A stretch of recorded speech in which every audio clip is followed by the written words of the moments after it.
Hello everyone! Today I'm going to be talking about the Marvel fandom's online presence on Tumblr, or more specifically, I'm going to dive into the role that I fill in this community, and then how it relates back to class content. The Marvel Cinematic Universe, which I'll just refer to as Marvel here on out, is an entire fictional universe based around iconic superheroes like Captain America and Iron Man. But while these characters and storylines have gained popularity more recently from the movies released by Marvel Studios, they're based on the Marvel comics created by Stan Lee in the 1960s. Marvel has always attracted many fans, but the digital age has ushered in a new wave of admirers like myself and provided them more ways to be involved in the fandom. Tumblr is just one of these new avenues. Marvel has grown into worldwide fame with fans from everywhere, but it can be difficult to find and interact with them often and in person, especially during a global pandemic. This is one of the benefits of online affinity spaces, or virtual spaces where people can meet and interact around a common shared interest, as explained in Jen Kerwood's article. Tumblr enables fans to do just this. I initially joined Tumblr because I was the only one in my friend group who watched the Marvel movies, and I had no one who shared this interest with me, no one to talk about the latest movies with, the theories, my favorite characters.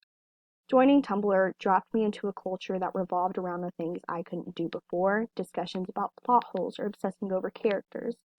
Now, as an experienced member of the Marvel fandom on Tumblr, my past interactions and observations help me to recognize the shared ideologies and types of relationships within this community. So first, a crash course on how Tumblr works and produces content for users. When users create an account, they're asked to pick a blog name and select topics that interest them. These topics are then presented as tags, similar to hashtags used on Instagram, and help comprise the user's feed with relevant content. Here, I selected Marvel and comics as two of my tags, and then received a post in my feed with screen grabs of a new Marvel show from @StephenRogerEd. As noted by Indra Hoch in their article, not only is this a way to categorize media, but members of the Marvel Tumblr community use it as a form of discourse. Tumblr is home to literally countless fandoms and blogs, so Marvel fans have to find a way to pass content to and from each other besides sending it directly from user to user. This tag feature allows users to find the content they're interested in so that they can then view it or reblog it to their personal blog and save it for later. The more specific the content, the more useful the tags are.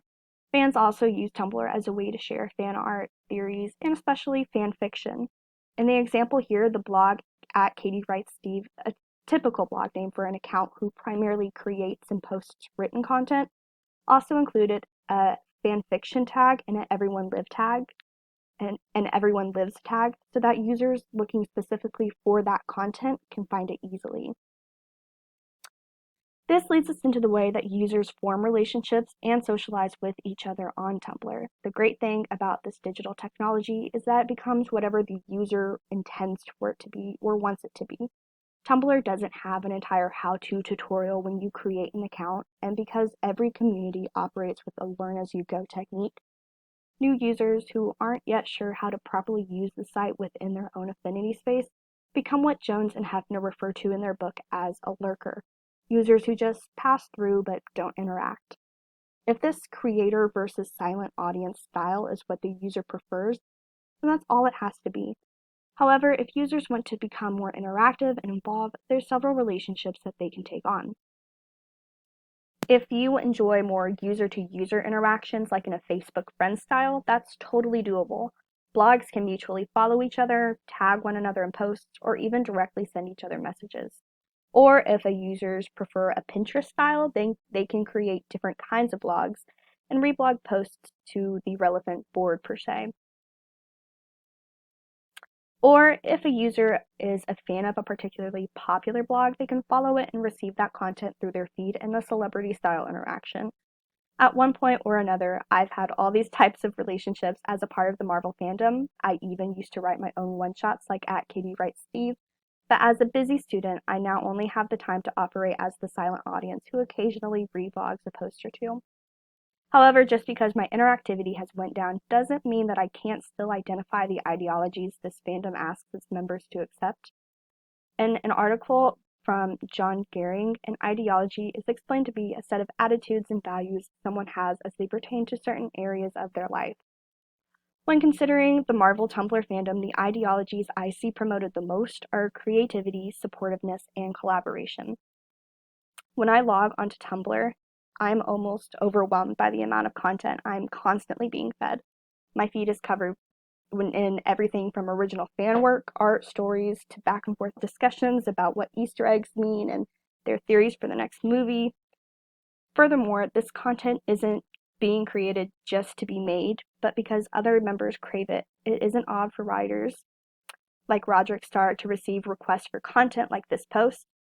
Here we see the collaboration in the request, the supportiveness in the notes, which are the Tumblr equivalent of likes, and the creativity in the actual content. Before this project, I hadn't really considered how much all of these aspects of the Marvel fandom Tumblr community intertwine to support an ideology like this, but I'm very glad to be a part of the community that values and strives for creativity, supportiveness, and collaboration. Thank you.